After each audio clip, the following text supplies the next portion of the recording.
Now, prison officers are demanding the government immediately introduces so-called PAVA spray to be used on violent young offenders, warning that further delays will end in tragedy.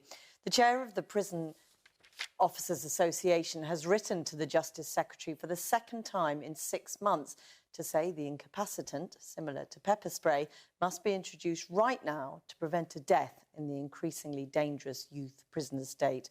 The Ministry of Justice says it's still studying the evidence, but in the letter, seen exclusively by Channel 4 News, the POA warns spiralling violence in young offenders' institutions means time is running out. The letter states that in the youth prison estate, compared to the same period last year, the number of individual children involved in fights has increased by 8%. Serious prisoner-on-prisoner assaults are up 19%, and incidents against staff are up 33%. Well, earlier I spoke to Mark Fairhurst from the Prison Officers Association and Andrea Coomber from the Howard League for Penal Reform. I began by asking Mark Fairhurst why he thought PAVA spray ought to be rolled out to be used against children and young people so urgently. It's because violence is getting to unprecedented levels and we're going to end up with a tragedy in our youth custody estate if we don't roll it out.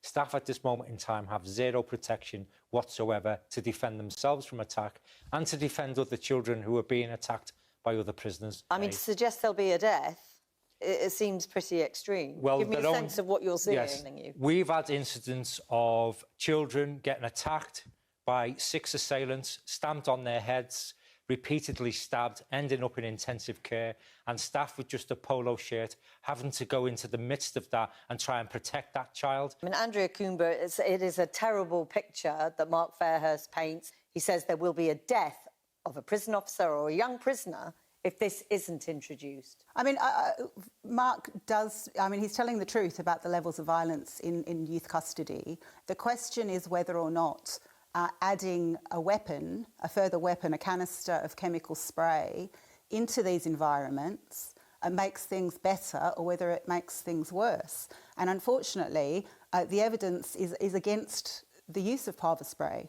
The analysis, the review of its use in the adult state in 2018 showed that it actually didn't act to quell violence.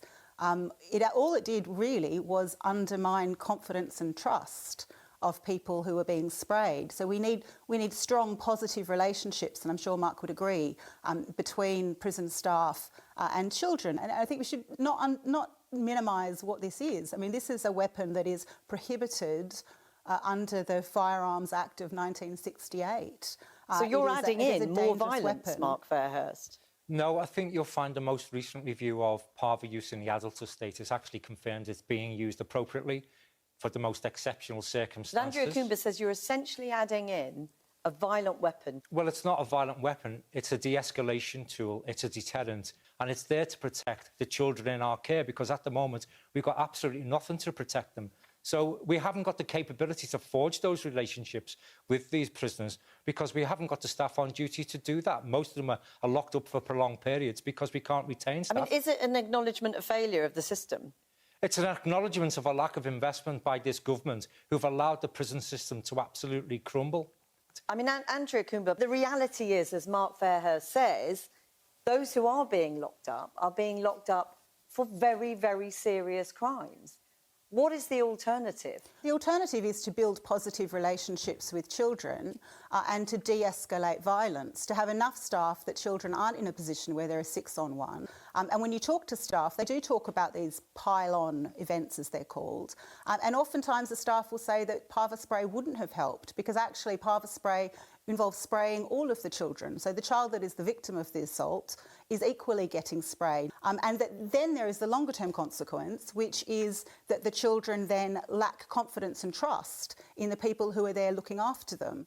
Mark Fairhurst. I think what's being lost in this conversation is the fact that we are only going to use PAVA on those people who are offering extreme levels of violence or when we need to keep someone safe from an attack from other prisoners. We're not going to walk around the land and spraying it at every opportunity. Well, you see, the Chief Inspector of Prisons isn't convinced about that necessarily. He says, my worry is that this starts being used in exceptional circumstances and suddenly those circumstances could become less exceptional. That's the worry, isn't it? But that's not the case, and all the reviews and all the reports and all the uses of PAVA will confirm that. It's only getting used in exceptional circumstances. It's being used appropriately. Mark, that's just not true.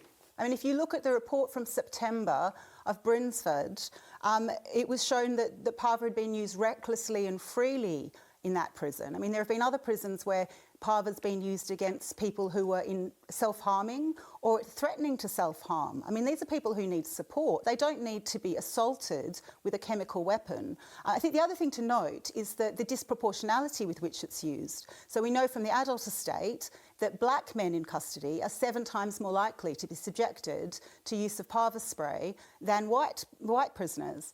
And if you look at the children's estate, there are already disproportionate numbers of black and Muslim children in the children's estate. Finding out more about the impact of the use of PAVA spray is the reason the MOJ are suggesting there has been this delay. You've written again for the second time to the Secretary of State about this delay. Do you think PAVA spray will be introduced? Well, it needs to be introduced because I've warned for the second time the Secretary of State for Justice that there will be a murder and a death in our youth custody prisons if he doesn't act. And if he fails to act, then my members will protect themselves and no High Court injunction will stop us from acting. In what way? We'll do whatever it takes to keep our members safe and those in our care safe. At the moment, we have zero protection. Mark Fairhurst and Andrea Kuhnberg, thank you very much for talking to us today. Thanks to both of you. Thank you. Well, in a statement, a Ministry of Justice spokesperson said the safety of children in our care and our staff is paramount, and we're committed to improving safety across our sites. That's why we are carefully considering all the evidence before making a decision on the further rollout of PAVA.